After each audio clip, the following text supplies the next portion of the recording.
Récit d'un pèlerin à son père spirituel. Deuxième récit.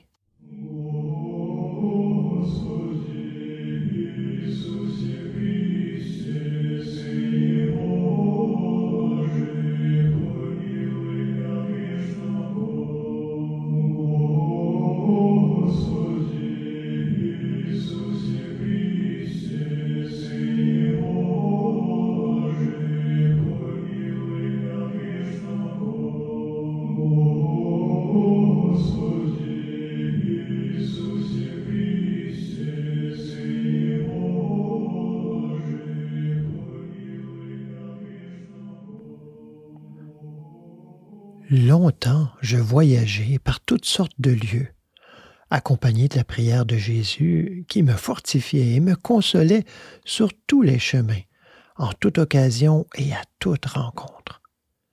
À la fin, il me sembla que je ferais bien de m'arrêter quelque part pour trouver une plus grande solitude et pour étudier la Philokalie que je ne pouvais lire que le soir, à l'étape ou pendant le repos de midi.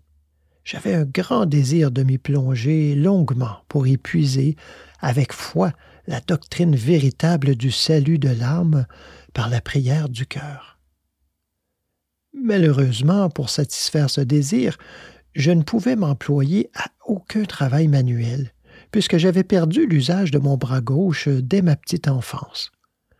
Aussi, dans l'impossibilité de me fixer quelque part, je me dirigeai vers les pays sibériens, vers Saint-Innocent d'Irkoutsk, pensant que par les plaines et les forêts de Sibérie, je trouverais plus de silence et pourrais me livrer plus commodément à la lecture et à la prière.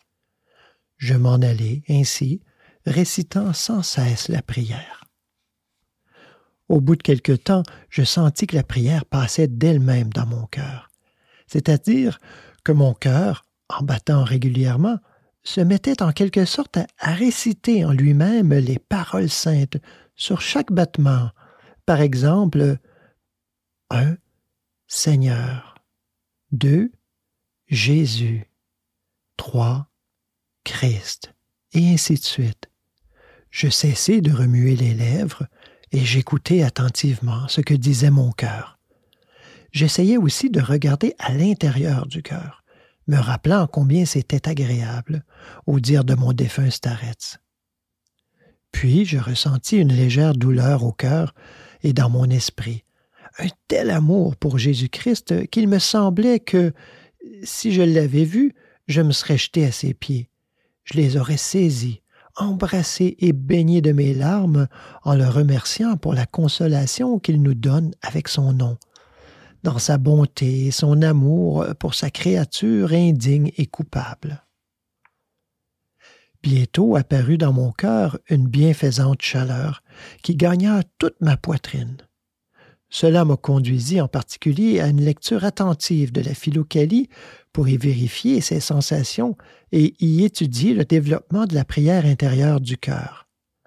Sans ce contrôle, j'aurais craint de tomber dans l'illusion, de prendre les actions de la nature pour celles de la grâce et de m'enorgueillir de cette acquisition rapide de la prière, selon ce que m'avait expliqué mon défunt Starets.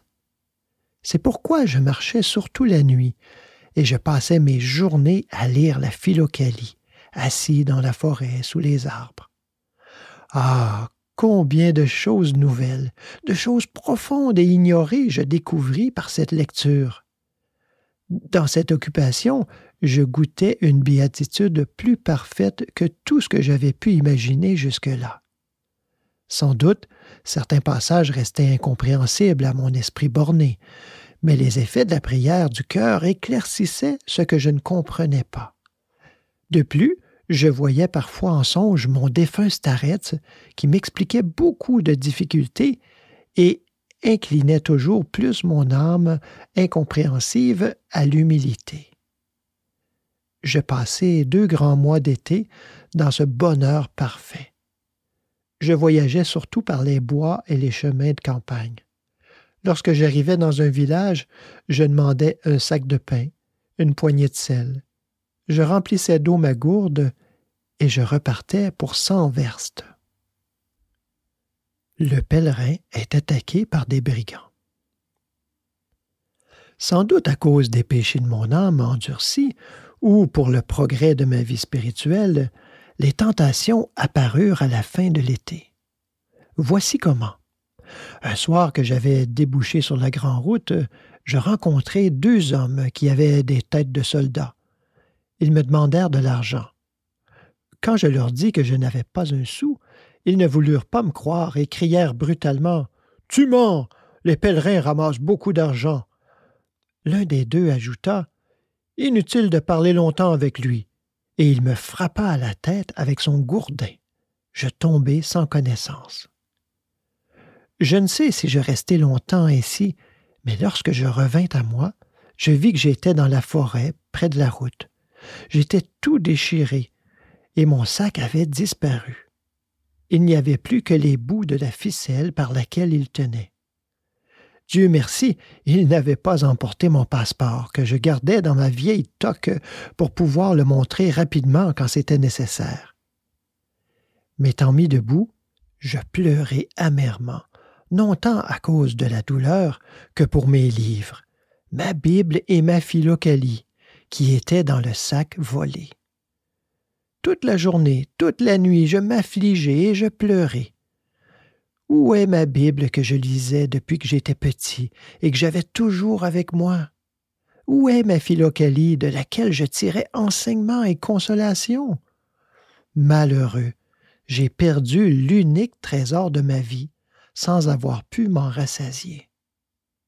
Il aurait mieux valu mourir que de vivre ainsi, sans nourriture spirituelle. Jamais je ne pourrai les racheter. 2 jours durant, je pus à peine marcher tant j'étais affligé. Le 3e jour, je tombai à bout de force près d'un buisson et m'endormis.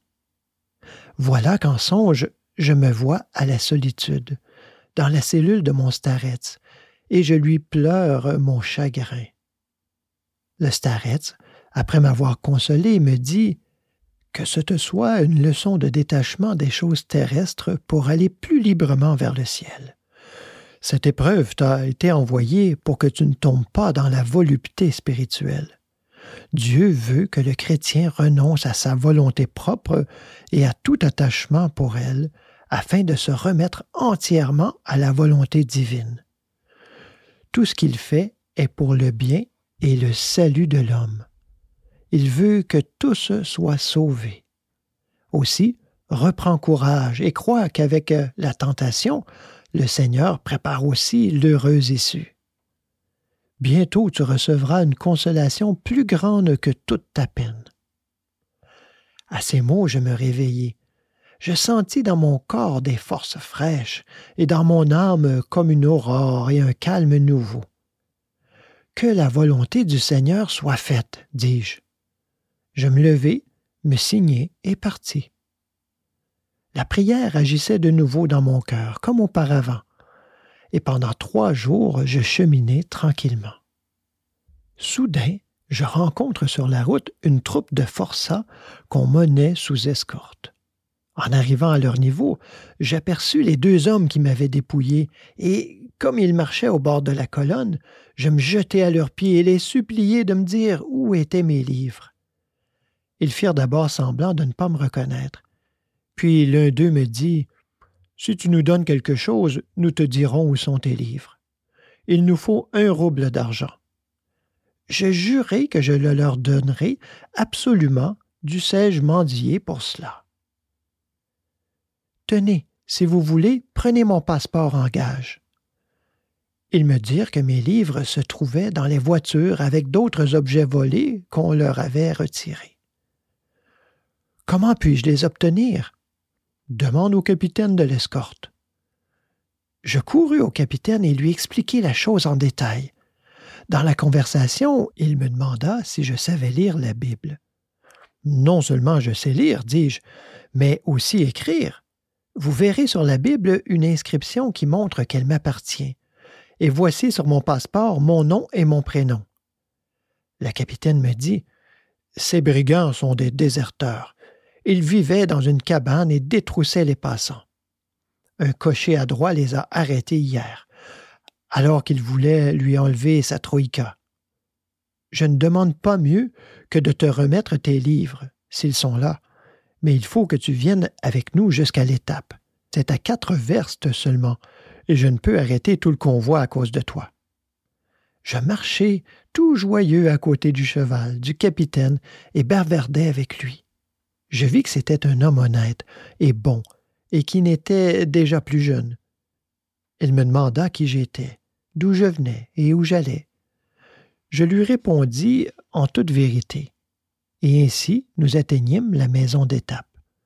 Il alla chercher mes livres et me les remit en disant « Où veux-tu donc aller maintenant? Il fait déjà nuit. Tu n'as qu'à rester avec moi. » Je restai. J'étais si heureux d'avoir retrouvé mes livres que je ne savais comment remercier Dieu. Je les serrais contre mon cœur jusqu'à en avoir des crampes dans les bras. Des larmes de bonheur me coulaient des yeux et mon cœur battait d'une joie délicieuse.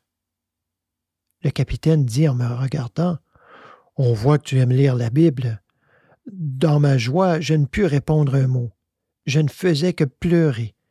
Il continua « Moi-même, frère, je lis chaque jour avec soin l'Évangile. » Là-dessus, entr'ouvrant son uniforme, il en tira un petit évangile de Kiev, avec une couverture en argent. « Assieds-toi, et je te raconterai comment j'ai pris cette habitude. »« Oh là, qu'on nous serve à souper !» Histoire du capitaine. Nous nous mîmes à table. Le capitaine commença son récit. « Depuis ma jeunesse, j'ai servi dans l'armée, et jamais en garnison.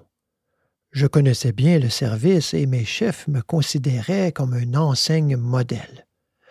Mais mes années étaient jeunes et mes amis aussi. Pour mon malheur, j'appris à boire et je me livrai tellement à la boisson que j'en devins malade. Quand je ne buvais pas, j'étais un excellent officier. Mais au moindre petit verre, c'était 6 semaines de lit. Longtemps, on me supporta. Mais à la fin, pour avoir insulté un chef après boire, je fus dégradé et condamné à servir 3 ans en garnison. Si je n'abandonnais pas la boisson, j'étais menacé d'un châtiment des plus sévères. Dans cette position misérable, j'eus beau essayer de me retenir, j'eus beau me faire soigner, je ne pus me débarrasser de ma passion et l'on décida de m'envoyer au bataillon de discipline. Lorsque je l'appris, je ne sus plus que devenir. Un jour, j'étais assis dans la chambrée et je pensais à tout cela. Voilà que vient un moine qui quêtait pour une église. Chacun donnait ce qu'il pouvait. Arrivé près de moi, il me demande « Pourquoi es-tu si triste ?» Je parlai un peu avec lui et lui racontai mon malheur.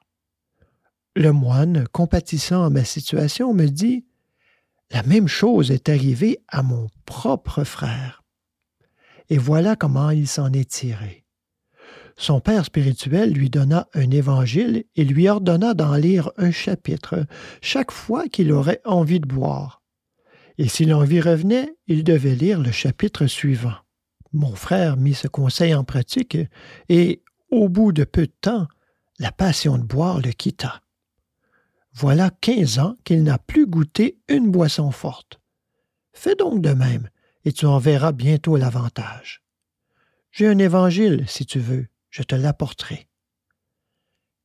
À ces mots, je lui dis « Que veux-tu que je fasse de ton évangile, alors que ni mes efforts ni les moyens médicaux n'ont pu me retenir? » Je parlais ainsi parce que je n'avais jamais lu l'Évangile. « Ne dis pas cela, répliqua le moine. Je t'assure que tu y trouveras profit. » Le lendemain, en effet, le moine m'apporta cet Évangile que voilà. Je l'ouvris, le regardai, je lus quelques phrases et lui dis « Je n'en veux pas. On n'y comprend rien. Je n'ai pas l'habitude de lire les caractères d'Église. » Le moine continua à m'exhorter, disant que dans les mots même de l'Évangile, il y a une force bienfaisante, car c'est Dieu lui-même qui a dit les paroles qu'on y trouve imprimées. Ça ne fait rien si tu ne comprends pas. Lis seulement avec attention. Un saint a dit, si tu ne comprends pas la parole de Dieu, les diables comprennent ce que tu lis et ils tremblent. Et certes, le désir de boire est bien l'œuvre des démons. Et je te dirai encore ceci. Jean Chrysostome écrit que même la demeure où est conservé l'Évangile effraie les esprits des ténèbres et forme un obstacle à leurs intrigues. Je ne me souviens plus très bien. Je crois que je donnai quelque chose à ce moine. Je pris son Évangile et le fourrai dans mon coffre avec mes affaires. Je l'oubliai complètement. Quelque temps après, arriva le moment de boire. J'en crevais d'envie et j'ouvris mon coffre pour y prendre de l'argent et filer au cabaret. L'Évangile me tomba sous les yeux et, me rappelant subitement tout ce que m'avait dit le moine, je l'ouvris et commençai à lire le premier chapitre de Matthieu. Je le lus jusqu'au bout sans rien y comprendre. Mais je me rappelais ce qu'avait expliqué le moine. « Ça ne fait rien si tu ne comprends pas. Lis seulement avec attention. » « Hé, me dis-je, essayons encore un chapitre. » La lecture m'en parut plus claire. Voyons aussi le troisième. Je ne l'avais pas commencé qu'une sonnerie retentit, c'était l'appel du soir. Il n'y avait plus moyen de quitter la caserne. Ainsi, je restai sans boire. Le lendemain matin, comme j'allais sortir pour chercher de l'eau de vie, je me dis « Et si je lisais un chapitre de l'Évangile? On verra bien. » Je le lus et je ne bougeais pas. Une autre fois encore, j'eus envie d'alcool, mais je me mis à lire et me sentis soulagé. J'en fus tout réconforté, et à chaque sursaut de mon désir, je m'attaquais à un chapitre de l'Évangile. Plus le temps passait, et mieux ça allait. Lorsque j'eus fini les 4 évangiles, ma passion pour le vin avait complètement disparu. J'étais devenu de glace à ce sujet. Et tiens, voilà juste 20 ans maintenant que je n'ai plus touché une boisson forte. Tout le monde fut étonné de mon changement. Au bout de 3 ans, je fus réadmis dans le corps des officiers. Je franchis les grades successifs et devins capitaine. Je me mariai. Je tombai sur une excellente femme. Nous avons amassé quelques biens et maintenant, Dieu merci, ça va à peu près. Nous aidons les pauvres comme nous le pouvons et recevons les pèlerins. J'ai un fils qui est déjà officier. C'est un brave garçon. Eh bien, vois-tu, depuis ma guérison, je me suis promis de lire chaque jour, ma vie durant, un des 4 évangiles en entier, sans admettre aucun empêchement. C'est ainsi que je fais. Lorsque je suis accablé de travail et que je suis très fatigué, je me couche et je demande à ma femme ou à mon fils de lire l'Évangile à côté de moi. Ainsi, j'observe ma règle. En témoignage de reconnaissance et pour la gloire de Dieu, j'ai fait couvrir cet Évangile en argent massif et je le porte toujours sur ma poitrine. J'écoutai avec plaisir ces propos du capitaine. Il lui dit « J'ai connu un cas semblable. Dans notre village, à la fabrique, il y avait un excellent ouvrier, très versé dans son métier. Mais, pour son malheur, il buvait, et souvent. Un homme pieux lui conseilla, à chaque fois qu'il aurait envie d'eau de vie, de réciter 33 prières de Jésus en l'honneur de la très sainte Trinité, et d'après les années de la vie terrestre de Jésus-Christ. C'est ce qu'il fit, et il cessa bientôt de boire. Et ce n'est pas tout. 3 ans après, il entrait au monastère. « Qu'est-ce qui vaut plus? » demanda le capitaine. « La prière de Jésus ou l'Évangile? » « C'est tout un, répondis-je. L'Évangile est comme la prière de Jésus, car le nom divin de Jésus-Christ enferme en lui toutes les vérités évangéliques. Les pères disent que la prière de Jésus est le résumé de tout l'Évangile. Puis, nous dîmes les prières. Le capitaine commença à lire depuis le début de l'Évangile de Marc, et je l'écoutai en faisant oraison dans mon cœur. Le capitaine termina sa lecture à 2 heures du matin, et nous allâmes nous coucher. Selon mon habitude, je me levai tôt le matin. Tout le monde dormait. Le jour commençait à peine que je me plongeai dans ma chère Philocalie. Avec quelle joie je l'ouvris! Il me semblait avoir retrouvé mon père après une longue absence ou un ami ressuscité des morts. Je l'embrassai et remerciai Dieu de me l'avoir rendu. Je commençai à lire Théolepte de Philadelphie, dans la deuxième partie de la Philokalie. Je fus étonné de voir qu'il propose de se livrer au même moment à 3 ordres d'activité. Assis à table, dit-il, donne à ton corps la nourriture, à ton oreille la lecture et à ton esprit la prière. Mais le souvenir de la bienfaisante soirée de la veille m'expliquait pratiquement cette pensée. C'est alors que je compris le mystère de la différence entre le cœur et l'esprit. Lorsque le capitaine se réveilla, j'allai le remercier de sa bonté et lui dire adieu. Il me versa du thé, me donna 1 rouble d'argent et nous nous séparâmes. Je repris ma route tout joyeux. Au bout de la première verste, je me souvins que j'avais promis aux soldats 1 rouble, que je me trouvais posséder maintenant. Fallait-il le leur remettre ou non? D'un côté, me disais-je, ils t'ont frappé et volé, et ils n'en peuvent rien faire, puisqu'ils sont arrêtés. Mais d'autre part, rappelle-toi ce qu'écrit la Bible. Si ton ennemi a faim, donne-lui à manger. Et Jésus-Christ lui-même dit, aimez vos ennemis. Et encore, si quelqu'un veut t'arracher ta robe, donne-lui aussi ton manteau. Ainsi persuadé, je revins sur mes pas et j'arrivai à la maison d'étape au moment où le convoi se formait pour repartir. Je courus vers les 2 malfaiteurs et leur glissai mon rouble dans la main en disant « Priez et faites pénitence. Jésus-Christ est l'ami des hommes. Il ne vous abandonnera pas. » Je m'éloignai sur ces mots et repris ma route dans l'autre sens. Solitude. Après avoir fait 50 verstes sur la grande route, je m'engageai dans les chemins de campagne plus solitaires et plus propres à la lecture. Longtemps, j'allai par les bois. De temps à autre, je rencontrais un petit village. Souvent, je m'installais pour toute la journée dans la forêt à lire la Philokalie. J'y puisais des connaissances étonnantes et profondes.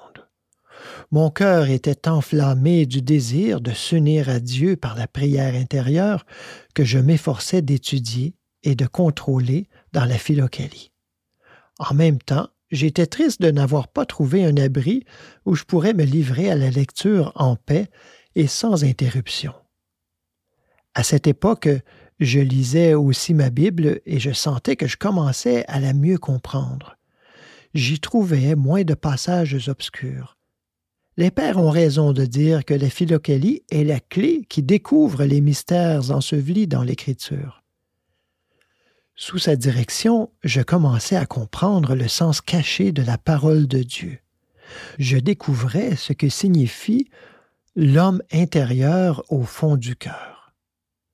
La prière véritable, l'adoration en esprit, le royaume à l'intérieur de nous, l'intercession de l'Esprit Saint. Je comprenais le sens de ces paroles. Vous êtes en moi. Donne-moi ton cœur. Être revêtu du Christ. Les fiançailles de l'Esprit dans nos cœurs. L'invocation Abba, Père, et bien d'autres. Quand en même temps je priais au fond du cœur, tout ce qui m'entourait m'apparaissait sous un aspect ravissant. Les arbres, les herbes, les oiseaux, la terre, l'air, la lumière, tous semblaient me dire qu'ils existent pour l'homme, qu'ils témoignent de l'amour de Dieu pour l'homme. Tout priait, tout chantait gloire à Dieu. Je comprenais ainsi ce que la Philokalie appelle la connaissance du langage de la création. Et je voyais comment il est possible de converser avec les créatures de Dieu. Histoire d'un forestier. Je voyageai longtemps ainsi. Enfin, j'atteignis un pays si perdu que je restai 3 jours sans voir un village. J'avais fini mon pain et me demandais avec inquiétude comment ne pas mourir de faim. Dès que j'eus commencé à prier dans mon cœur, Mon ennui disparut. Je m'en remis à la volonté de Dieu. Je devins gai et tranquille. J'avançais depuis peu sur la route, à travers une immense forêt, lorsque j'aperçus devant moi un chien de garde qui sortait de la forêt. Je l'appelai et il vint, tout gentil, se faire caresser. Je me réjouis et me dis, voilà bien la bonté de Dieu. Il y a sûrement un troupeau dans cette forêt et c'est le chien du berger, ou bien peut-être un chasseur poursuit-il du gibier par ici. De toute façon, je pourrais demander du pain, puisque voilà 2 jours que je n'ai pas mangé, ou m'informer s'il n'y a pas un village dans le voisinage. Le chien, après avoir tourné autour de moi, voyant qu'il n'y avait rien à manger, s'enfuit dans la forêt par le même petit sentier d'où il avait sauté sur la route. Je le suivis. Au bout de 200 mètres, j'aperçus à travers les arbres le chien installé dans un terrier d'où il sortait la tête en aboyant. Je vis approcher entre les arbres un paysan maigre et pâle, d'âge moyen. Il me demanda comment j'étais parvenu jusque-là. Je lui demandai ce qu'il faisait en un lieu si perdu, et nous échangeâmes quelques paroles amicales. Le paysan me pria d'entrer dans sa cabane et m'expliqua qu'il était garde forestier et surveillait cette forêt qui devait être mise en coupe. Il m'offrit le pain et le sel, et la conversation s'engagea entre nous. « Je t'envie cette vie solitaire que tu mènes, lui dis-je. Ce n'est pas comme moi, toujours errant et en contact avec tout le monde. Si tu le désires, me dit-il, tu peux très bien vivre ici. Il y a par là une vieille cabane, celle qui a servi à l'ancien garde. Elle est un peu démolie, mais pour l'été, on peut s'en arranger. Tu as un passeport, il y a assez de pain pour nous 2, et on m'en apporte chaque semaine de notre village. Et voilà, le ruisseau qui n'est jamais à sec. Pour moi, frère, voilà 10 ans que je ne mange que du pain et ne bois que de l'eau. Seulement, à l'automne, quand les travaux des champs seront finis, il viendra 200 hommes pour la coupe. Je n'aurai plus rien à faire ici, et on ne te permettra pas d'y rester. » À ces mots, je sentis une telle joie que je faillis me jeter à ses pieds. Je ne savais comment remercier Dieu de sa bonté envers moi. Tout ce que je désirais et pourquoi je me tracassais, voilà que je le reçois brusquement. Jusqu'à la mi-automne, il y a encore 4 mois, et je peux, pendant ce temps, profiter du silence et de la paix pour étudier, avec l'aide de la Philokalie, la prière perpétuelle à l'intérieur du cœur. Aussi, je résolus de m'installer dans la cabane indiquée. Nous continuâmes à parler, et ce simple frère me raconta sa vie et ses idées. Dans mon village, dit-il, je n'étais pas le dernier. J'avais un métier. Je teignais les étoffes en rouge et en bleu. Je vivais à mon aise, mais non sans péché. Je trompais beaucoup ma clientèle et je jurais à tout propos. J'étais grossier, buveur et querelleur. Dans ce village, il y avait un vieux chantre qui possédait un livre ancien, très ancien, sur le jugement dernier. Souvent, il venait chez les fidèles orthodoxes pour y lire. On lui donnait pour cela un peu d'argent. Il venait aussi chez moi. La plupart du temps, on lui donnait 10 sous avec un verre d'eau-de-vie, et il restait à lire jusqu'au chant du coq. Une fois, je travaillais tout en l'écoutant. Il lisait un passage sur les tortures de l'enfer et sur la résurrection des morts. Comment Dieu viendra juger, comment les anges souffleront dans des trompettes, quel feu, quel poids il y aura et comment les vers dévoreront les pécheurs. Soudain, j'eus une peur effrayante et je me dis, je n'échapperai pas au tourment. Oh là, je vais me mettre à sauver mon âme et j'arriverai peut-être à racheter mes péchés. Je réfléchis longuement et je décidai d'abandonner mon métier. Je vendis ma maison et comme je vivais seul, je me fis garde forestier, ne demandant pour salaire que du pain, de quoi me couvrir et des cierges pour allumer pendant les prières. Voilà plus de 10 ans que je vis ici. Je ne mange qu'une fois par jour et ne prends que du pain et de l'eau. Chaque nuit, je me lève au premier chant du coq et jusqu'au jour, je fais mes génuflexions et mes salutations jusqu'à terre. Lorsque je prie, j'allume 7 cierges devant les images. Le jour, quand je parcours la forêt, je porte des chaînes de 60 livres sur la peau. Je ne jure pas, je ne bois ni bière ni alcool. Je ne me querelle avec personne. Femmes et filles, je n'en ai jamais connu. Au début, j'étais plutôt content de vivre ainsi, mais à force, je suis assailli de réflexions que je ne peux chasser. Dieu sait si je rachèterai mes péchés, mais cette vie est bien dure. Et puis, est-ce vrai ce que racontait le livre? Comment l'homme peut-il ressusciter? Ceux qui sont morts depuis 100 ans et plus, leur poussière même a disparu. Et qui sait, y aura-t-il un enfer ou non? En tout cas, personne n'est jamais revenu de l'autre monde. Quand l'homme meurt, il pourrit et il n'en reste plus de traces. Ce livre, c'est peut-être les popes ou les fonctionnaires qui l'ont écrit pour nous effrayer, nous, les imbéciles, et que nous soyons plus soumis. Ainsi, on vit péniblement, sans consolation sur cette terre, et dans l'autre monde, il n'y aurait rien. Alors, à quoi bon? Ne vaut-il pas mieux avoir au moins un peu de bon temps tout de suite?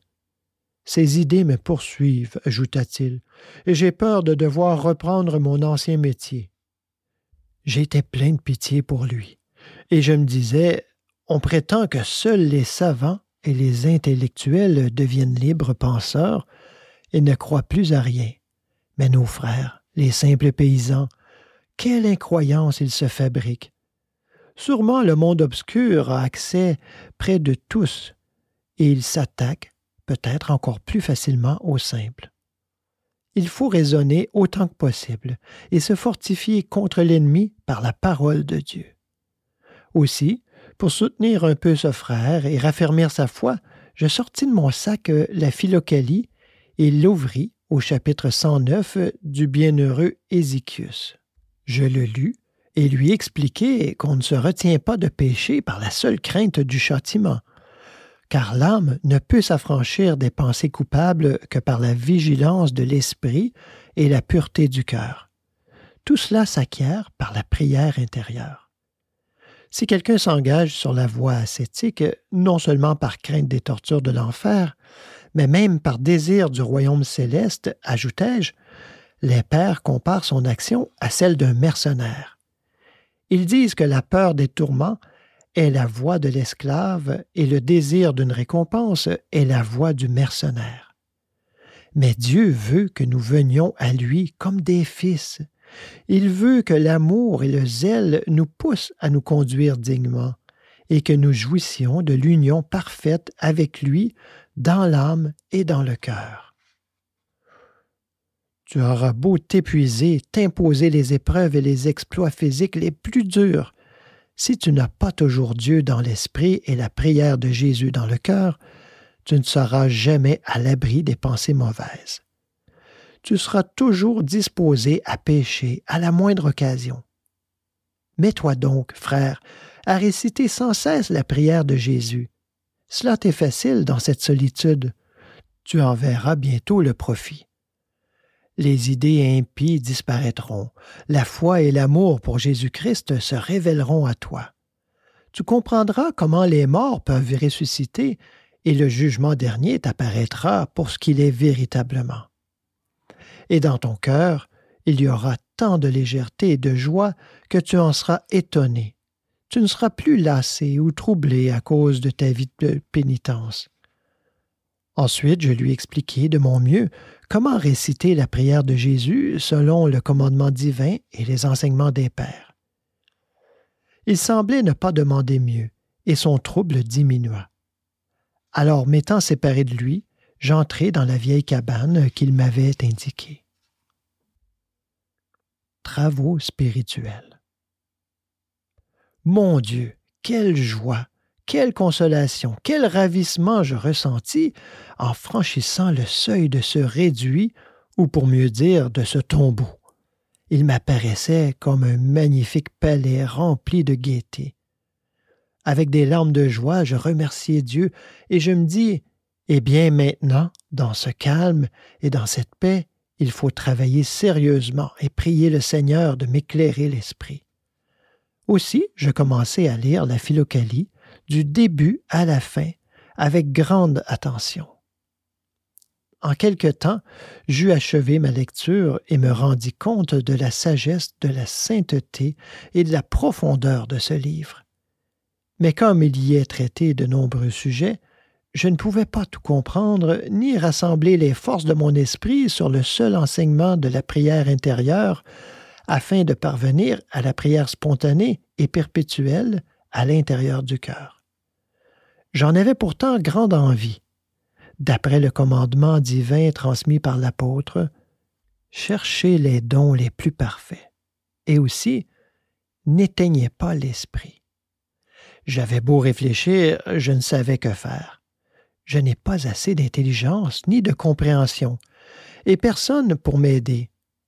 Je m'en vais ennuyer le Seigneur à force de prière, et peut-être voudra-t-il éclairer mon esprit. Je passai ainsi une journée à prier sans m'arrêter un instant.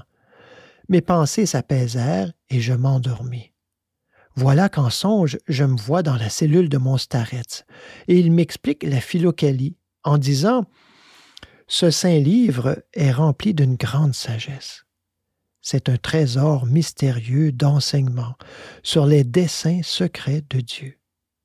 Il n'est pas accessible en tout endroit et à quiconque, mais il contient des maximes à la mesure de chacun, profondes pour les esprits profonds et simples pour les simples. C'est pourquoi, vous, les gens simples, ne devez pas lire les livres des pères à la suite comme ils sont placés ici. C'est une disposition conforme à la théologie, mais celui qui n'est pas instruit et désire apprendre la prière intérieure dans la Philokalie doit pratiquer l'ordre suivant. 1. D'abord, lire le livre du moine Nicéphore, dans la deuxième partie. Puis 2. Le livre de Grégoire le Sinaïte en entier, sauf les chapitres brefs. 3. Les 3 formes de la prière de Siméon le nouveau théologien et son traité de la foi. Et ensuite, 4. Le livre de Calliste et Ignace. Dans ces textes, on trouve l'enseignement complet de la prière intérieure du cœur à la portée de chacun. Si tu veux un texte encore plus compréhensible, prends dans la 4e partie le modèle abrégé de prière de Calliste, patriarche de Constantinople. Et moi, tenant quasiment la Philokalie en main, je cherchais le passage indiqué sans parvenir à le trouver. Le starets, tournant quelques pages, me dit « Le voilà, je vais te le marquer. » Et ramassant un charbon par terre, il fit un trait sur le côté de la page face au passage indiqué. J'écoutais attentivement toutes les paroles du starets et essayais de les fixer dans ma mémoire avec fermeté et en détail. Je me réveillai et, comme il ne faisait pas encore jour, je restai étendu, me rappelant tout ce que j'avais vu en songe et répétant ce que m'avait dit le starets. Puis je me mis à réfléchir. Dieu sait si c'est l'âme de mon défunt starets qui m'apparaît ainsi, ou mes propres idées qui prennent cette forme, car je pense souvent et longtemps à la Philokalie et au starets. Je me levai dans cette incertitude d'esprit. Il commençait à faire clair. Et, soudain, je vois sur la pierre qui me tenait lieu de table la Philokalie, ouverte à la page indiquée par le starets et marquée d'un trait de charbon, exactement comme dans mon rêve. Le charbon lui-même était encore à côté du livre. J'en fus frappé, car je me rappelais que le livre n'était pas là la veille. Je l'avais placé, fermé, près de moi, avant de m'endormir, et je me rappelais aussi qu'il n'y avait aucune marque à cette page. Cet événement me donna foi dans la vérité de l'apparition et m'assura de la sainteté de la mémoire de mon starets. Ainsi, je recommençai à lire la Philokalie selon l'ordre indiqué. Je lus une fois, puis encore une autre, et cette lecture enflamma mon zèle et mon désir d'éprouver en action tout ce que j'avais lu. Je découvris clairement le sens de la prière intérieure, les moyens d'y parvenir et ses effets. Je compris comment elle réjouit l'âme et le cœur, et comment on peut distinguer si ce bonheur vient de Dieu, de la nature ou de l'illusion. Je cherchais avant tout à découvrir le lieu du cœur, selon l'enseignement de saint Siméon le nouveau théologien. Ayant fermé les yeux, je dirigeais mon regard vers le cœur, essayant de me le représenter tel qu'il est dans la partie gauche de la poitrine et écoutant soigneusement son battement. Je pratiquais cet exercice d'abord pendant une demi-heure, plusieurs fois par jour. Au début, je ne voyais rien que ténèbres. Bientôt, mon cœur apparut, et je sentis son mouvement profond. Puis, je parvins à introduire dans mon cœur la prière de Jésus et à l'en faire sortir, au rythme de la respiration, selon l'enseignement de saint Grégoire le Sinaïte et de Calliste et Ignace. Pour cela, en regardant par l'esprit dans mon cœur, j'inspirais l'air et le gardais dans ma poitrine en disant « Seigneur Jésus-Christ ». Et je l'expirais en disant « Ayez pitié de moi ». Je m'exerçais d'abord pendant 1 heure ou 2, puis je m'appliquai de plus en plus fréquemment à cette occupation, et à la fin, j'y passais presque tout le jour. Lorsque je me sentais alourdi, fatigué ou inquiet, je lisais immédiatement dans la Philocalie les passages qui traitent de l'activité du cœur, et le désir et le zèle pour la prière renaissaient en moi. Au bout de 3 semaines, je ressentis une douleur au cœur, puis une tiédeur agréable et un sentiment de consolation et de paix. Cela me donna plus de force pour m'exercer à la prière, à laquelle s'attachaient toutes mes pensées, et je commençai à sentir une grande joie.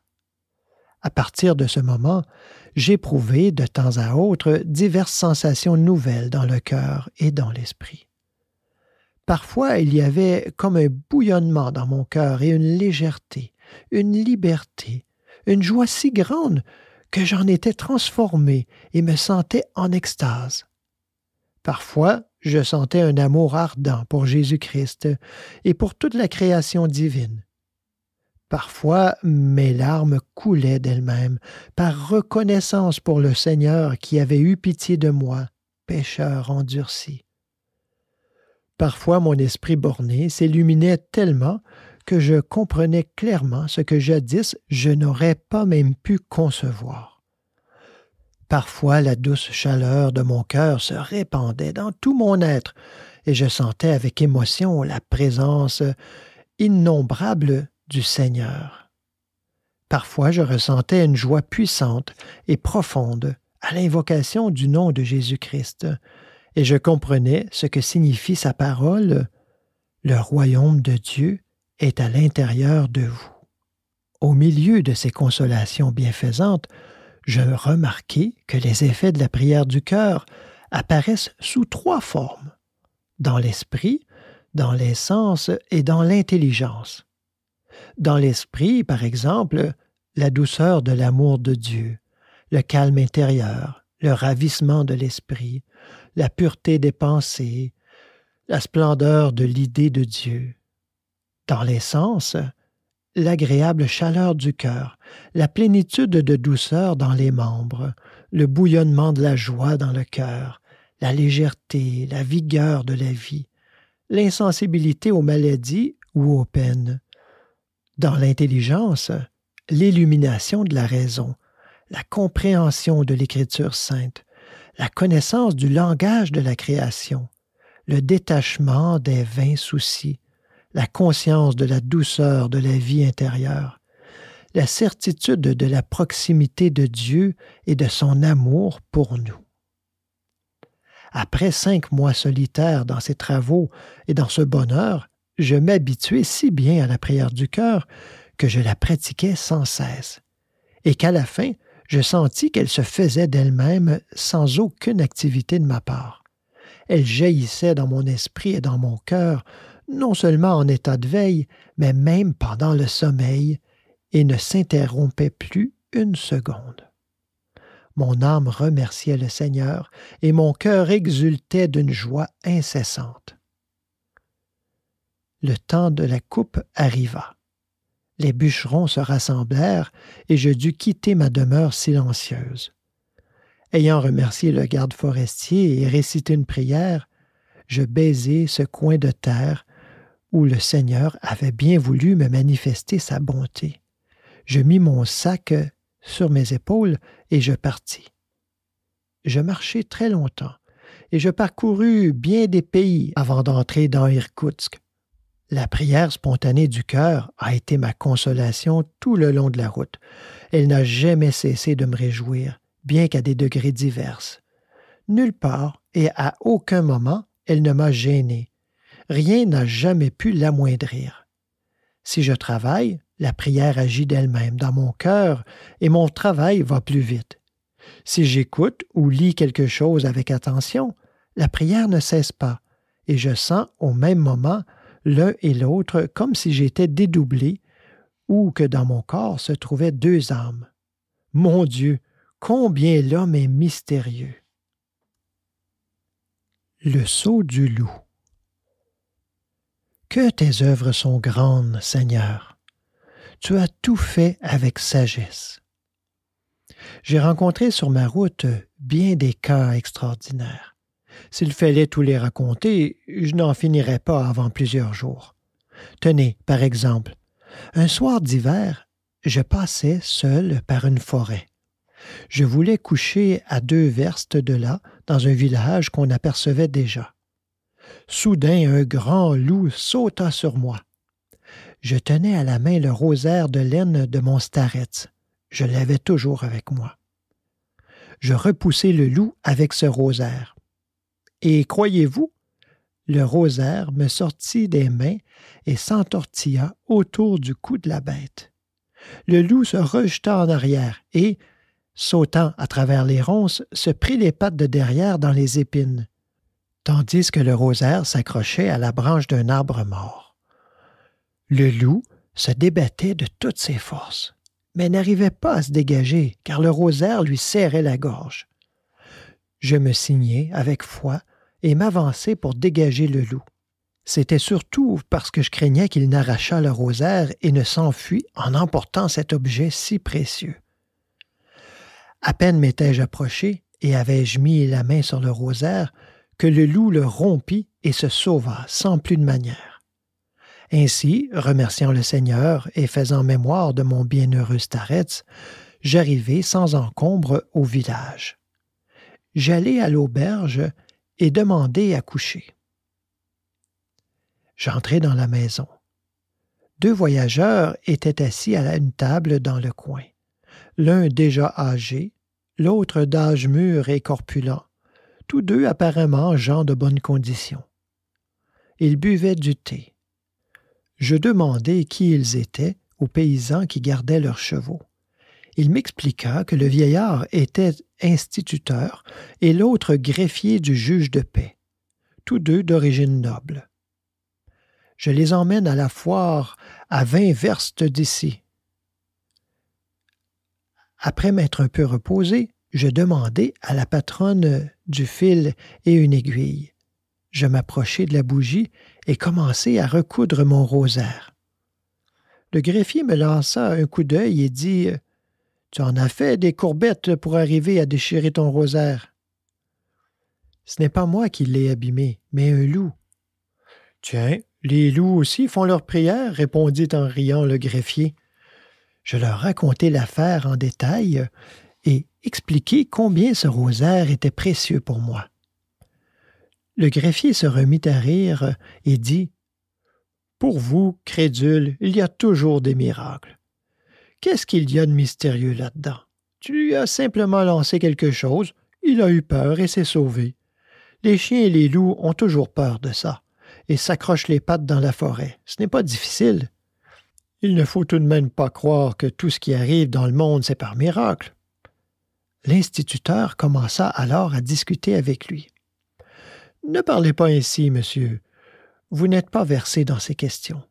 Pour moi, je vois dans l'histoire de ce paysan un double mystère, sensible et spirituel. « Comment cela? » demanda le greffier. « Voici. Sans avoir une instruction très poussée, vous avez sûrement étudié l'histoire sainte par questions et réponses, éditée pour les écoles. Vous vous rappelez que lorsque le premier homme, Adam, était dans l'état d'innocence, tous les animaux lui étaient soumis. Ils s'approchaient de lui avec crainte et il leur donnait des noms. Le starets à qui a appartenu ce chapelet était saint. Et qu'est-ce que la sainteté? Rien d'autre que la résurrection dans l'homme pécheur de l'état d'innocence du premier homme, grâce aux efforts et aux vertus. L'âme sanctifie le corps. Le rosaire était toujours dans les mains d'un saint. Donc, par le contact constant avec ses mains et avec son effluve, cet objet a été pénétré d'une force sainte, la force de l'état d'innocence du premier homme. Voilà le mystère de la nature spirituelle. Cette force est ressentie naturellement par tous les animaux et surtout par l'odorat, car le nez est l'organe essentiel des sens chez l'animal. Voilà le mystère de la nature sensible. Pour vous autres savants, il n'y a que des forces et des histoires de ce genre. Mais nous voyons les choses plus simplement. Se verser un petit verre et l'avaler, voilà qui donne des forces, dit le greffier, et il se dirigea vers l'armoire. C'est votre affaire, répondit l'instituteur, mais dans ce cas, laissez-nous les connaissances un peu savantes. Les paroles de l'instituteur m'avaient plu. Je m'approchai de lui et dis « Permettez-moi de vous raconter encore quelque chose au sujet de mon starets. » Je lui expliquai comment il m'était apparu en songe et, après m'avoir enseigné, avait fait une marque sur la philocalie. L'instituteur écouta ce récit avec attention, mais le greffier, étendu sur un banc, ronchonnait. « C'est vrai qu'on devient fou à avoir toujours le nez fourré dans la Bible. Il n'y a qu'à voir celui-là. Quel est le loup-garou qui ira noircir tes livres la nuit?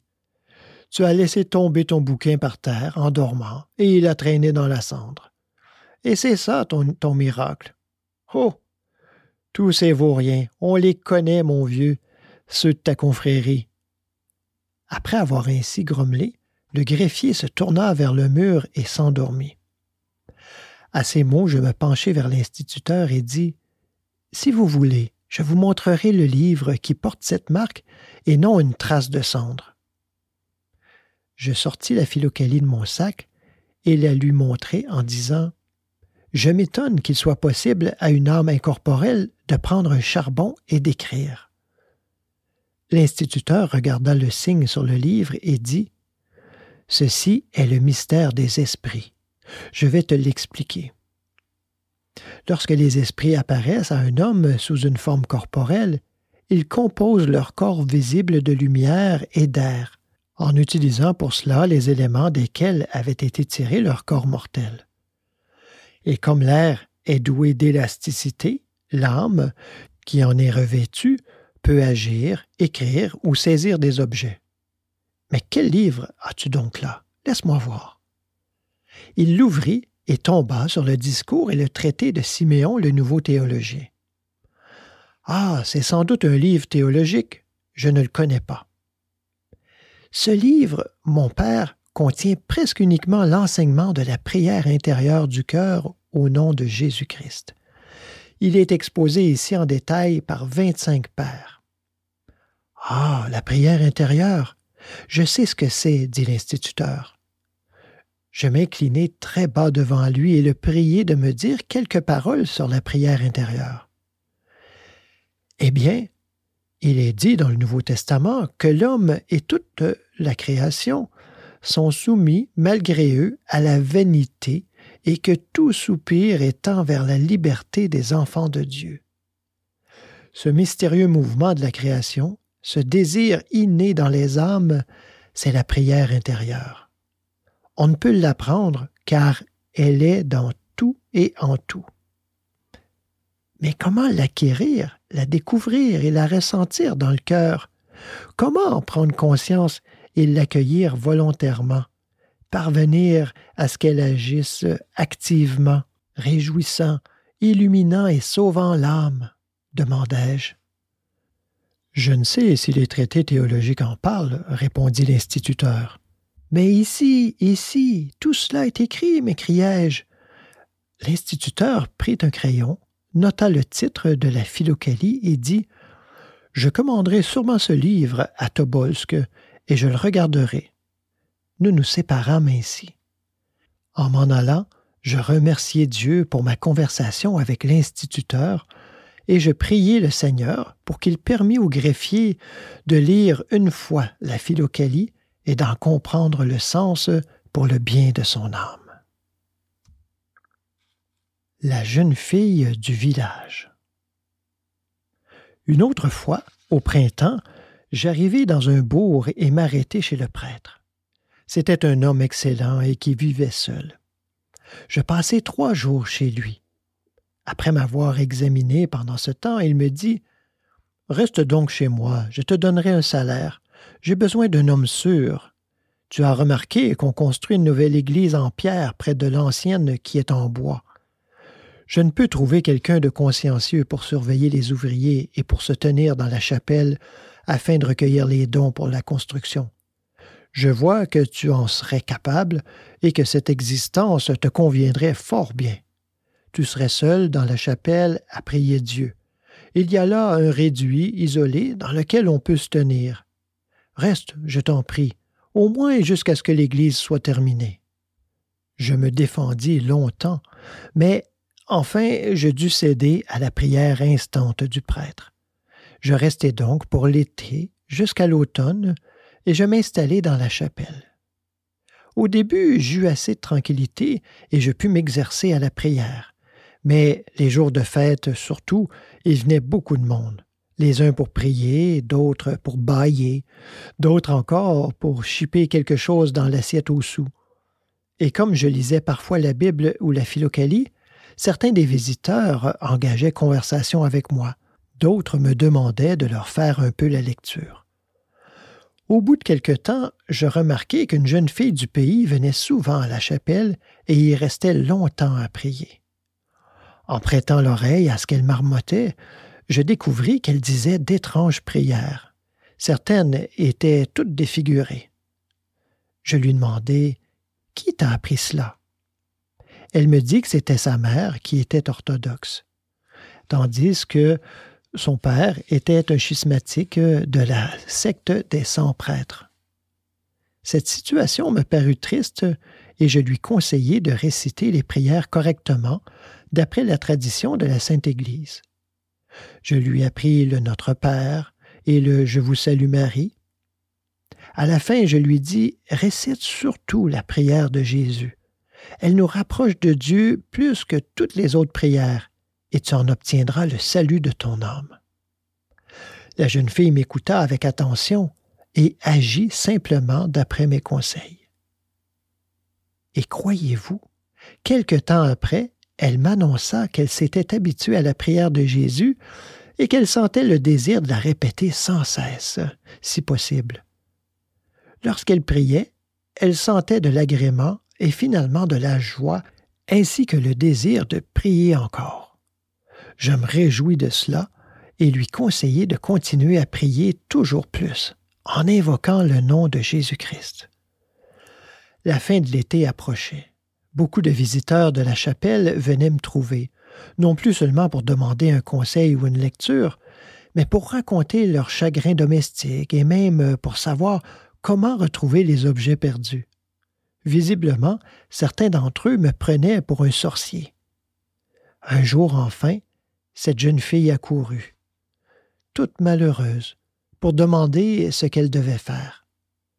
Son père voulait la marier, malgré elle, à un schismatique comme lui, et l'officiant serait un paysan. « Est-ce là le mariage légal? » s'écria-t-elle.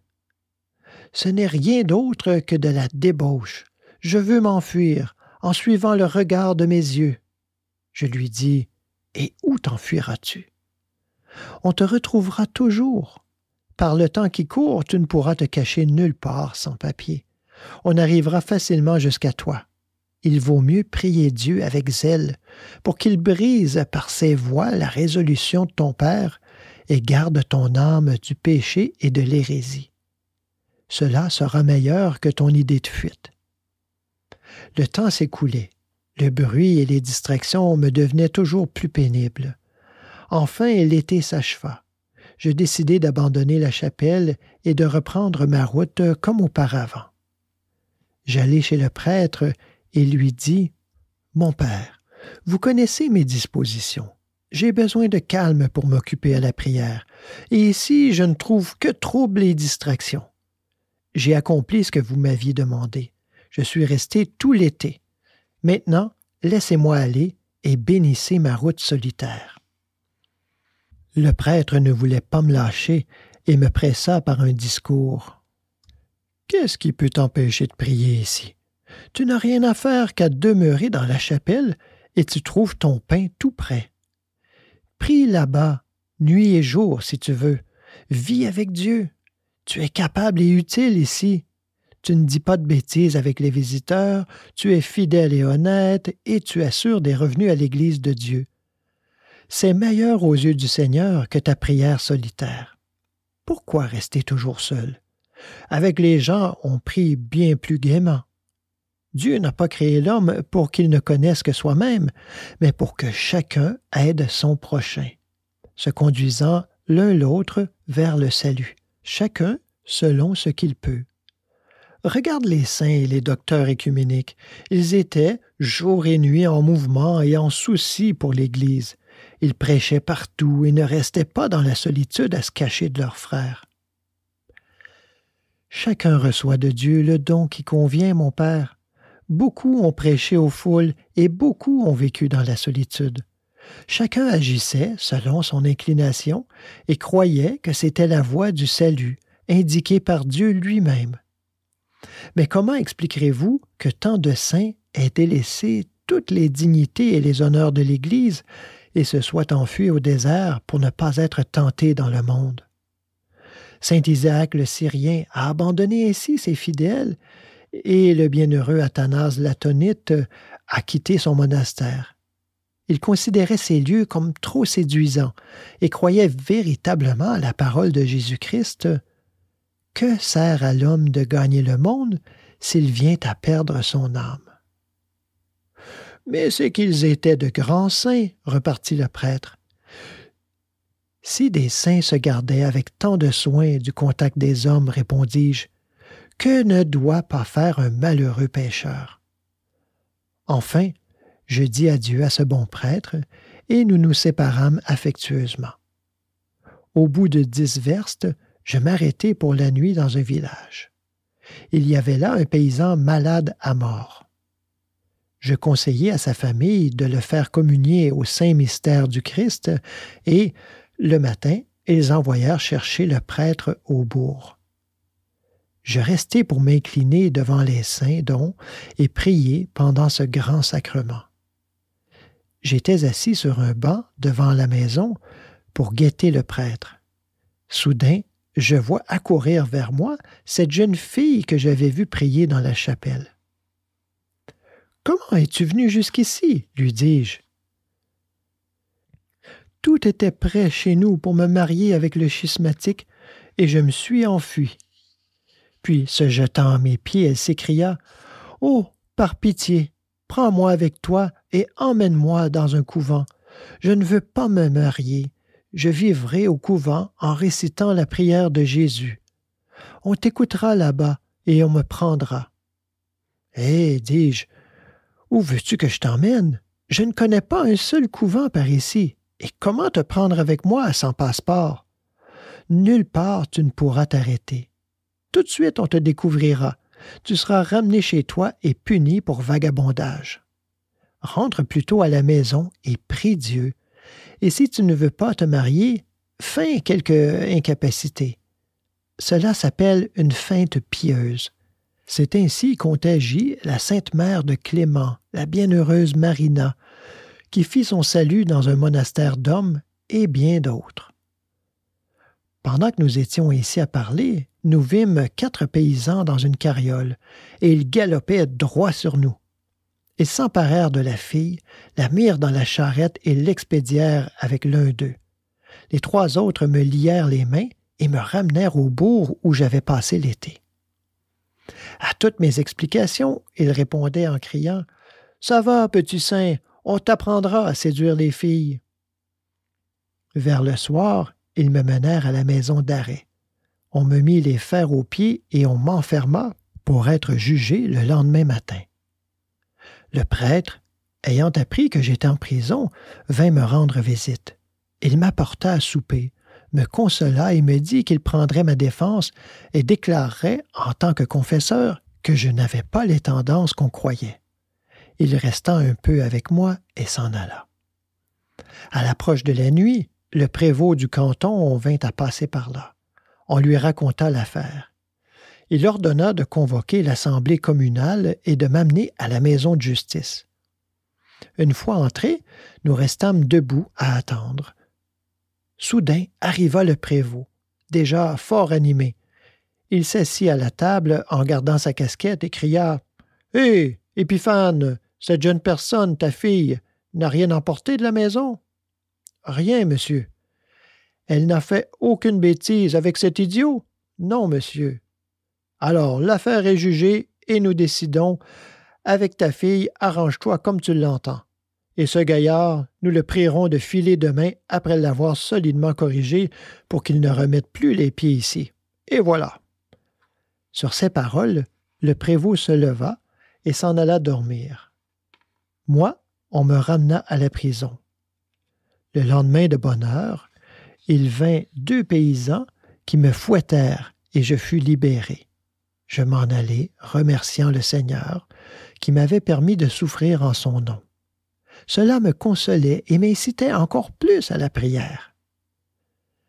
Tous ces événements ne me chagrinèrent pas du tout. C'était comme s'ils concernaient quelqu'un d'autre et que j'en fusse le spectateur. Même pendant qu'on me fouettait, j'arrivais à le supporter. La prière, réjouissant mon cœur, ne me permettait pas de faire attention à autre chose. Au bout de 4 verstes, je rencontrai la mère de la jeune fille qui revenait du marché. Elle s'arrêta et me dit « Notre fiancé nous a lâchés. Il s'est fâché contre Akulka. Vois-tu, parce qu'elle s'était enfuie. » Puis elle me donna du pain et un gâteau, et je repris ma route. Le temps était sec et je n'avais pas envie de coucher dans un village. J'aperçus 2 meules de foin dans la forêt et je m'installai pour y passer la nuit. Je m'endormis et me mis à rêver que j'allais sur la route en lisant les chapitres de Saint-Antoine-le-Grand dans la Philokalie.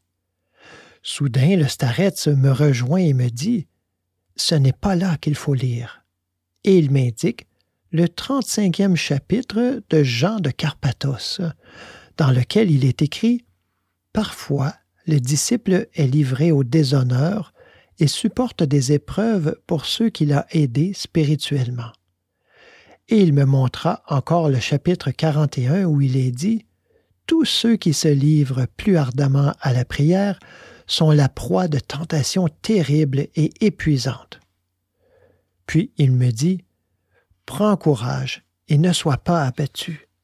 Rappelle-toi les paroles de l'apôtre. Celui qui est en vous est plus grand que celui qui est dans le monde. Tu as maintenant connu par expérience qu'il n'y a pas de tentation qui soit au-dessus des forces de l'homme. Car avec la tentation, Dieu prépare aussi l'heureuse issue.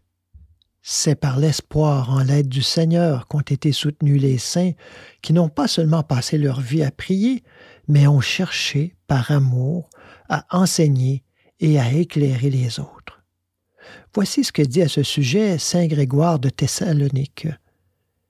Il ne nous suffit pas de prier sans cesse au nom de Jésus-Christ, selon le commandement divin, mais il nous faut exposer cet enseignement à tous, moines, laïcs, intelligents ou simples, hommes, femmes ou enfants, afin d'éveiller en eux le zèle pour la prière intérieure.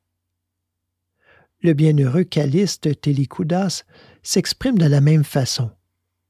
L'activité spirituelle, c'est-à-dire la prière intérieure, dit-il, la connaissance contemplative et les moyens pour élever l'âme ne doivent pas être gardés pour soi seul, mais il faut les communiquer par l'écriture ou par le discours pour le bien et l'amour de tous. Et la parole de Dieu déclare que le frère aidé par son frère est comme une ville haute et forte. Il faut seulement fuir de tout son pouvoir la vanité et veiller à ce que le bon grain de l'enseignement divin ne soit pas emporté par le vent. Au réveil, je sentis dans mon cœur une grande joie et dans mon âme une force nouvelle, et je poursuivis ma route. Guérison merveilleuse. Longtemps après, j'eus encore une aventure. Si vous voulez, je la raconterai. Un jour, le 24 mars, je sentis un besoin insurmontable de communier au saint mystère du Christ, le jour consacré à la Mère de Dieu en souvenir de son annonciation divine. Je demandai s'il y avait une église par là.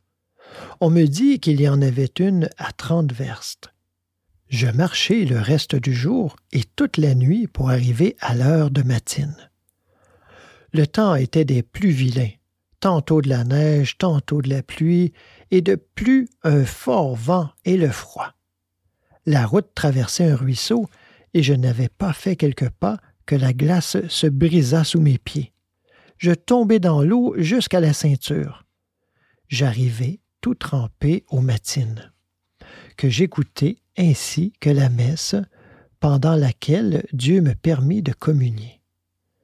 Pour passer ce jour dans la paix, sans rien qui troublât la joie spirituelle, je demandai au gardien de me laisser jusqu'au lendemain dans la logette de garde. Je passai toute cette journée dans une joie indicible et dans la paix du cœur. J'étais étendu sur un banc dans cette cabane non chauffée, comme si je reposais sur le sein d'Abraham. La prière agissait avec force. L'amour pour Jésus-Christ et pour la Mère de Dieu traversait mon cœur en vagues bienfaisantes, et il plongeait mon âme dans une extase consolante. Comme la nuit tombait, je sentis soudain une violente douleur dans les jambes, et je me rappelai qu'elles étaient mouillées. Mais, repoussant cette distraction, je me replongeai dans la prière et je ne sentis plus le mal. Lorsqu'au matin je voulus me lever, je ne pouvais plus remuer les jambes. Elles étaient sans force et aussi molles qu'une mèche de fouet. Le garde me tira en bas du banc et je restai ainsi 2 jours sans bouger. Le 3e jour, le garde me chassa de la baraque en disant « Si tu meurs ici, il faudra encore courir et s'occuper de toi. » J'arrivai à me traîner sur les mains jusqu'au perron de l'église où je restai couché. Je demeurai là environ 2 jours. Les gens qui passaient ne faisaient pas la moindre attention ni à moi ni à mes demandes. Enfin, un paysan s'approcha de moi et commença la causette. Au bout de quelque temps, il dit « Que me donneras-tu? Je vais te guérir. J'ai eu exactement la même chose et je connais un remède. » « Je n'ai rien à te donner, lui répondis-je. « Et qu'est-ce qu'il y a dans ton sac? »« Rien que du pain sec et des livres. »« Eh bien, tu travailleras chez moi pendant un été si je te guéris. »« Je ne peux pas non plus travailler. Tu vois que je n'ai qu'un bras de valide. »« Alors, que sais-tu donc faire? »« Rien, sinon lire et écrire. »« Ah! Écrire. Eh bien, tu apprendras à écrire à mon garçon. Il sait un peu lire et je voudrais qu'il écrive. Mais les maîtres demandent cher, 20 roubles pour savoir toute l'écriture. » Je m'arrangeai donc avec lui et, avec l'aide du gardien, ils me transportèrent chez le paysan où l'on me mit dans un vieux bain au fond de l'enclos. Il commença alors à me soigner. Il ramassa dans les champs, dans les cours et dans les trous à ordures une pleine mesure de vieux os de bêtes, d'oiseaux et de toutes sortes. Il les lava, les brisa en petits morceaux avec une pierre et les mit dans une grande marmite. Il la coiffa d'un couvercle avec un trou et retourna le tout au-dessus d'un vase qu'il avait enfoncé en terre. Il enduisit soigneusement le fond de la marmite d'une couche épaisse de terre glaise et la couvrit de bûches qu'il laissa brûler pendant plus de 24 heures. En installant les bûches, il disait « Tout ça va faire un goudron d'os ». Le lendemain, il déterra le pot dans lequel avait coulé par l'orifice du couvercle environ 1 litre d'un liquide épais, rougeâtre, huileux et sentant comme la viande fraîche. Les os restés dans la marmite, de noirs et pourris qu'ils étaient, avaient maintenant une couleur aussi blanche et transparente que la nacre ou les perles.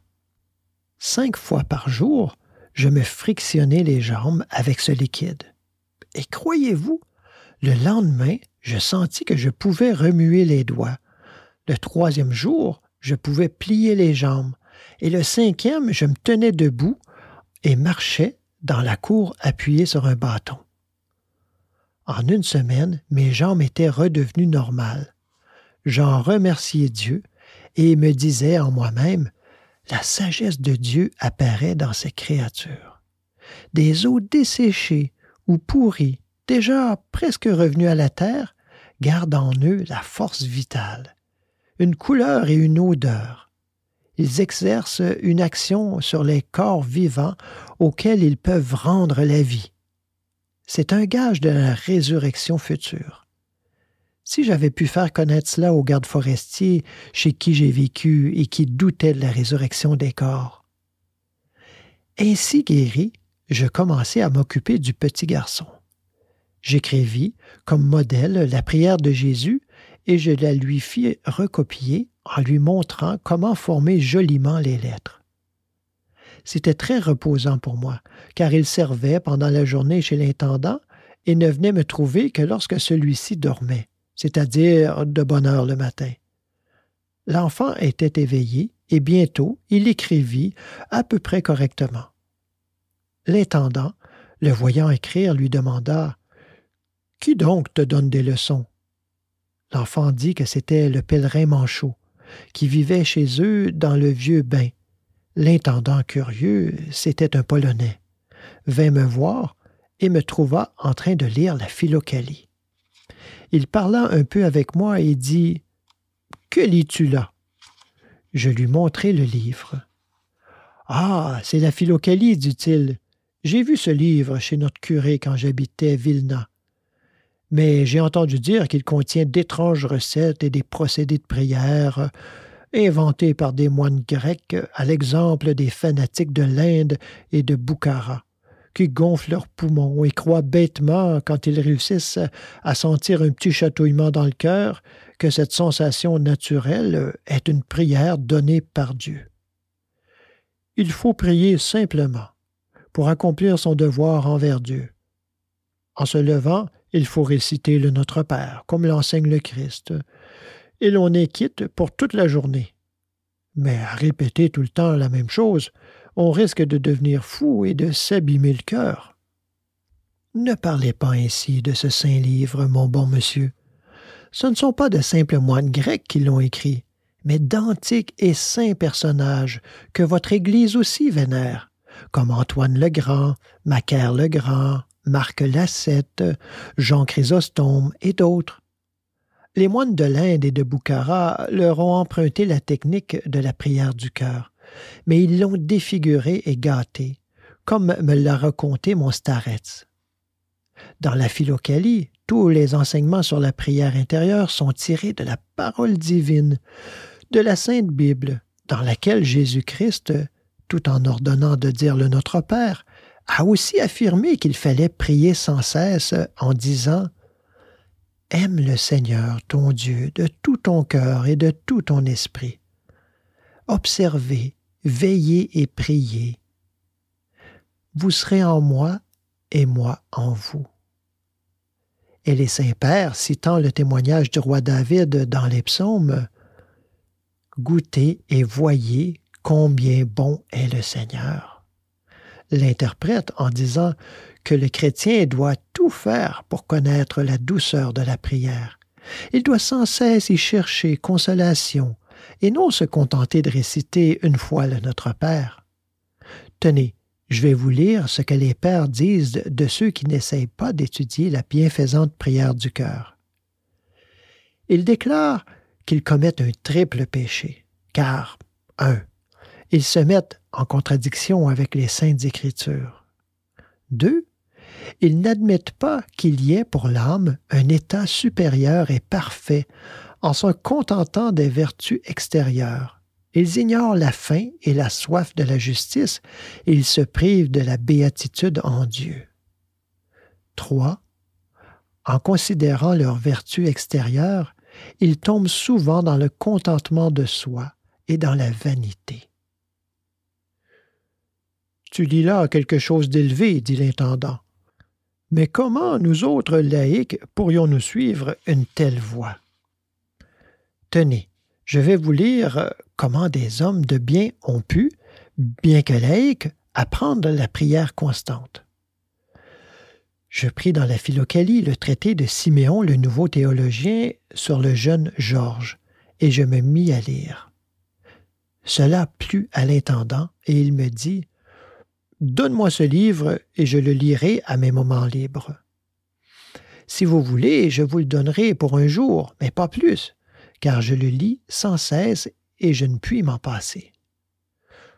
Mais tu pourras au moins me copier ce passage, je te donnerai de l'argent. Je n'ai pas besoin de votre argent, mais je le copierai avec joie, espérant que Dieu vous donnera du zèle pour la prière. » Je copiai immédiatement le passage que j'avais lu. Il le lut à sa femme, et tous deux le trouvaient beau. À partir de ce jour, ils m'envoyèrent chercher de temps à autre. Je venais avec la Philocalie, je lisais et ils écoutaient en prenant le thé. Un jour, ils me gardèrent à dîner. La femme de l'intendant, une aimable vieille dame, était avec nous et mangeait du poisson grillé. Soudain, elle avala une arête. Malgré tous nos efforts, nous ne pûmes la libérer. Elle avait très mal dans la gorge, et 2 heures après, elle dut aller se coucher. On envoya chercher le médecin à 30 verstes de là, et je rentrai à la maison tout attristé. Pendant la nuit, comme je dormais légèrement, j'entendis soudain la voix de mon starets, sans voir personne. La voix me disait « Ton patron t'a guéri et tu ne peux rien faire pour l'intendante. » Dieu nous a ordonné de compatir au malheur du prochain. Je l'aiderai avec joie, mais comment? Je ne connais aucun remède. Voici ce qu'il faut faire. Elle a toujours eu un violent dégoût pour l'huile de ricin. Rien qu'à l'odeur, elle en a la nausée. Aussi, donne-lui une cuillerée d'huile de ricin. Elle vomira, l'arête sortira, l'huile adoucira la blessure de sa gorge et elle guérira. Et comment la ferais-je boire, puisqu'elle en a horreur? Demande à l'intendant de lui tenir la tête et verse-lui de force le liquide dans la bouche. Je sortis de mon sommeil et courus chez l'intendant, à qui je racontai tout en détail. Il me dit « À quoi servira ton huile? Elle a déjà la fièvre. Elle délire et son cou est tout enflé. Au fait, on peut toujours essayer. Si l'huile ne fait pas de bien, elle ne fera en tout cas pas de mal. » Il versa de l'huile de ricin dans un petit verre et nous arrivâmes à la lui faire avaler. Immédiatement, elle eut un fort vomissement et elle cracha l'arête, avec un peu de sang.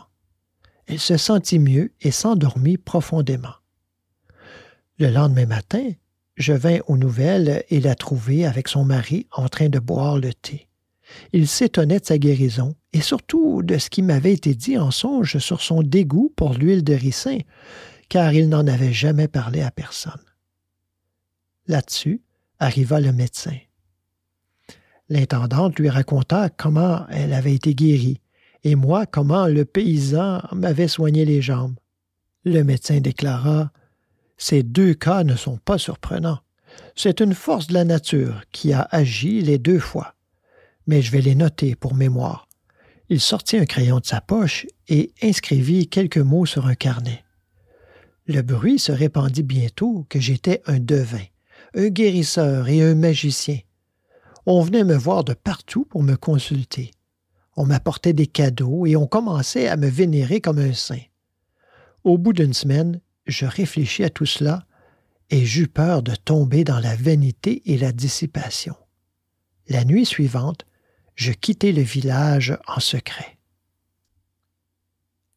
Arrivé à Irkoutsk.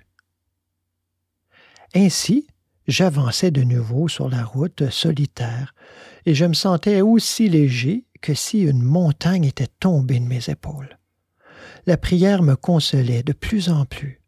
Parfois mon cœur bouillonnait d'un amour infini pour Jésus-Christ et de ce merveilleux bouillonnement des ondes bienfaisantes se répandaient dans tout mon être.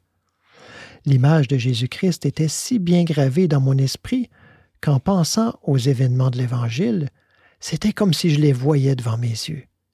J'étais ému et je pleurais de joie, et parfois je sentais dans mon cœur un tel bonheur que je ne sais comment le décrire.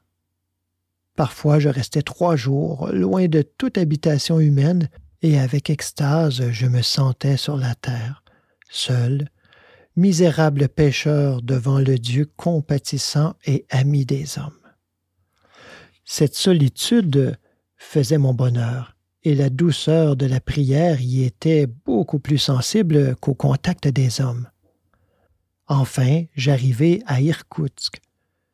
Après m'être incliné devant les reliques de Saint-Innocent, je me demandais où aller désormais. Je n'avais pas envie de rester longtemps dans la ville, car elle était très peuplée. Je marchais dans la rue en réfléchissant.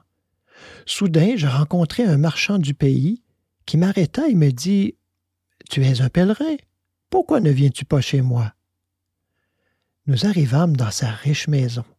Il me demanda qui j'étais et je lui racontai mon voyage. À ces mots, il me dit « Tu devrais aller jusqu'à l'antique Jérusalem. Là-bas, il y a une sainteté à nulle autre pareille. » « J'irai avec joie, lui répondis-je, mais je n'ai pas de quoi payer la traversée, car il y faut beaucoup d'argent. »« Si tu veux, je t'indiquerai un moyen, dit le marchand. L'année dernière, j'ai envoyé là-bas un vieillard de nos amis. Je tombai à ses pieds et il me dit « Écoute, je te donnerai une lettre pour mon fils qui est à Odessa et fait du commerce avec Constantinople. Il a des bateaux, il te fera passer jusqu'à Constantinople. Et de là, ses bureaux te paieront le voyage jusqu'à Jérusalem. Ce n'est pas si cher. » À ces mots, je fus rempli de joie. Je remerciai beaucoup ce bienfaiteur et je remerciai surtout Dieu qui manifestait un amour si paternel envers moi, pécheur endurci, ne faisant aucun bien ni à lui ni aux autres et mangeant inutilement le pain d'autrui. Je suis resté 3 jours chez ce généreux marchand. Il m'a donné une lettre pour son fils et je vais maintenant à Odessa, dans l'espoir d'atteindre la sainte ville de Jérusalem. Mais je ne sais si le Seigneur me permettra de m'incliner devant son sépulcre vivifiant.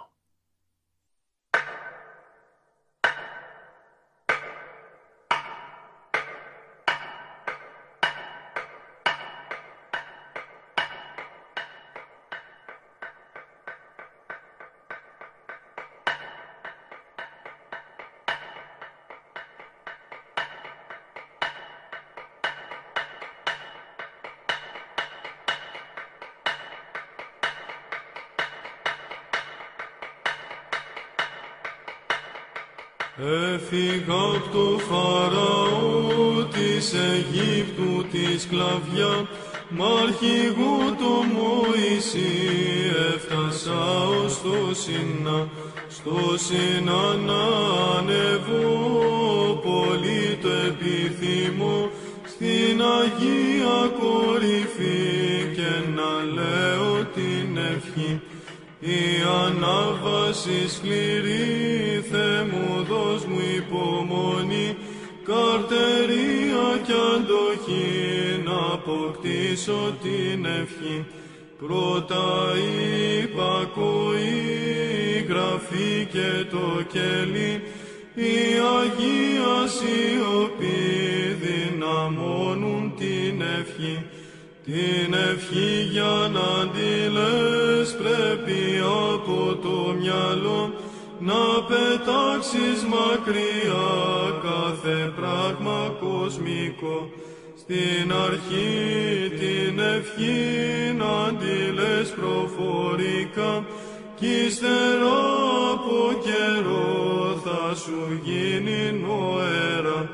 Και στα λόγια της ευχής να είναι όλη προσοχή, γιατί όταν φανταστείς κινδυνός να πλανηθείς, τον πειράζοντα πολύ ερεθίζει η ευχή, και γι' αυτό μην πτωηθείς όταν σου επιτεθεί. Απ' το δέντρο της ευχής βγαίνουνε καρποί γλυκείς, ό,τι μέλι είναι αυτό δεν μπορείς να φανταστείς. Η ευχή πως ενεργεί, μη ζητάς να σου το πω, δεν μπορώ να εκφραστώ, είναι θείο μυστικό. Όταν είδεις την ευχή μέσα σου να ενεργεί, φρούρισε την καλά με επίγνωση πολύ. Γέροντα μου σεβαστέ, Μωυσή μου νοείται, έλα δώσ' μου μια ευχή να αποκτήσω την ευχή. Η μητέρα του Χριστού, ηγουμένη μυστική, ευλογεί τους μοναχούς και τους δίνει την ευχή. Στο Σινάνα ανεβώ, πολύ το επιθυμώ, στην Αγία κορυφή